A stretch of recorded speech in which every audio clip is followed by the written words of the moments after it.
Brian, I've been a big fan of Joseph Campbell for a long time, and his most well-known quote is follow your bliss.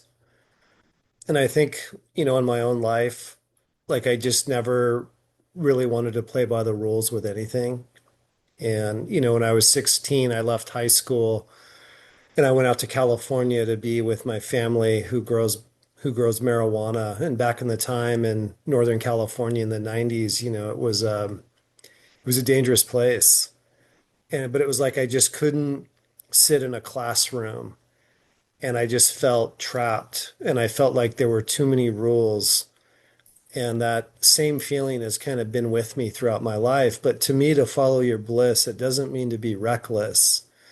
It means you have to have enough conviction to not get caught up in what you feel pressured to do.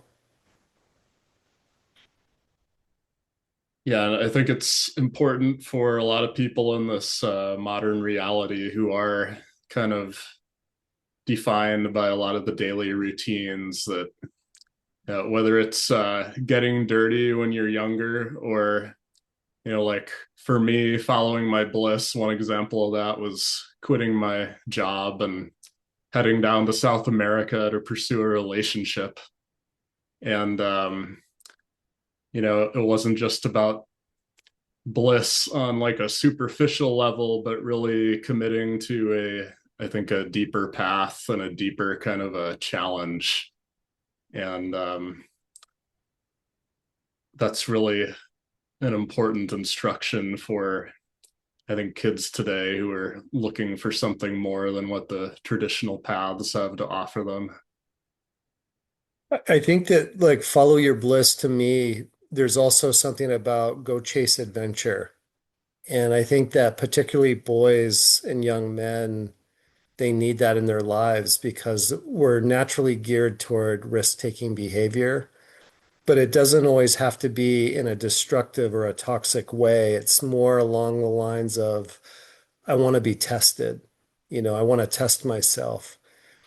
And I don't find that the tests in my life come when life is comfortable and easy. I have to go out and kind of put myself in tougher situations. And I've spent time in Southeast Asia in intensive martial art camps, and I train in MMA now. It's like I have to have things in my life, even at middle age, that hold me accountable. And that's part of my bliss. But part of that is I don't want to be defined by just what I do. I don't want my work to essentially tell the world what I am or what my contribution is. And there's a really good related quote by Howard Thurman that says, "Don't ask what the world needs, ask what makes you come alive and go do it, because what the world needs is people who have come alive." I think that really ties in there to what Campbell was getting at, that, you know, follow your bliss might not give you a straight defined path like a college major or something like that, but it's like allowing your passions to come out, following intuition, having the courage to do that, trusting in the universe. At some point along that path, you will find a deeper meaning that you can tune into. And like, that's really what the world needs for awakening. I agree. And I think that there's the messages that we send out are that it's like you can't live an adventurous life and follow your bliss and still have like a home and assets and things that you need for security. And to me, it's not one or the other. It's you have to figure out a way to follow your bliss, but to still be responsible and accountable to what you have. But I've just noticed, being an educator for over 20 years and working a lot with males and military men and kind of more traditional quote unquote alpha men, that there's a flatness a lot of them feel. It's like an impotent energy of my life sucks. I'm not engaged. I'm bored. I don't like what I'm doing, but I've somehow just kind of succumbed that this is the way it is. And I think about, to me, that would just be a slow death to go through life in such a way where I'm feeling like again, everything is just about material wealth or the car I drive. I personally ascribe to going out and having experiences. I would rather be wealthy with experiences than with stuff. Yep, I agree. There's another good quote I like is by the Irishman John O'Donohue, who just tells us that the soul is a wanderer.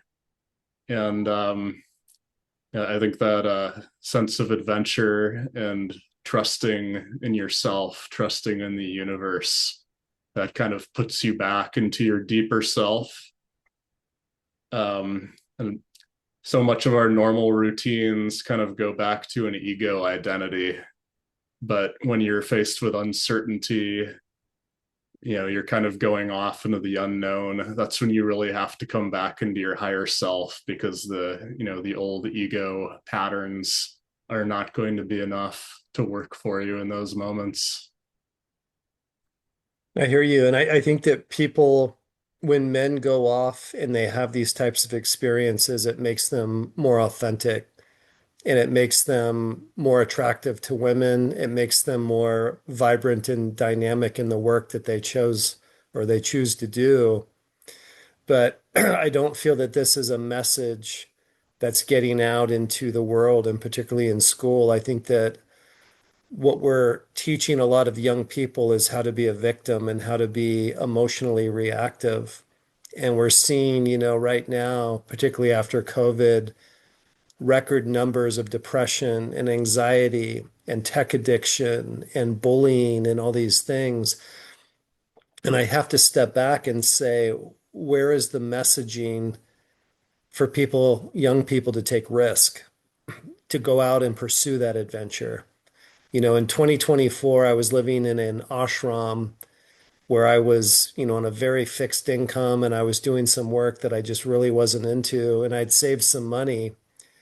And the responsible part would have said, okay, use that money, to go put a down payment in a house or whatever. But I ended up going overseas for 5 months and walking the Camino in Spain and then going back to Asia and going full-fledged into martial arts and having all sorts of adventures. And when I came back, my life, everything sort of just opened up. I found a house, I found a career, but it's because I knew that by honoring what I had to do for my soul, I would get supported in some mysterious way. And Joseph Campbell talks a lot about that. He says that when you pursue a hero's journey, when you follow your bliss, you're going to find that doors open up, whether you call it God or the universe or good luck or synchronicity.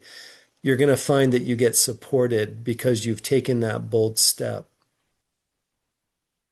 And Paulo Coelho wrote about that as well. I think he said that, when one pursues their desire or their true desire, the entire universe conspires to make it happen. And the reality of so many people being told to worry about their 401ks all the time, plan for the future, be very practical. Where's the messaging of seize life, go on adventure?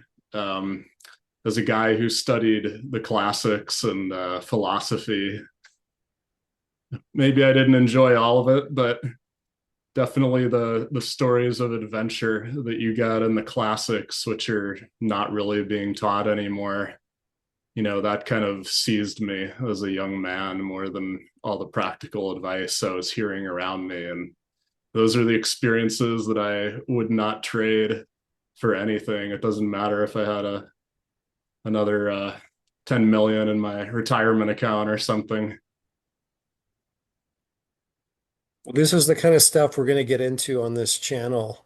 And I'm glad that we're starting to put this information out there and to share parts of our own story.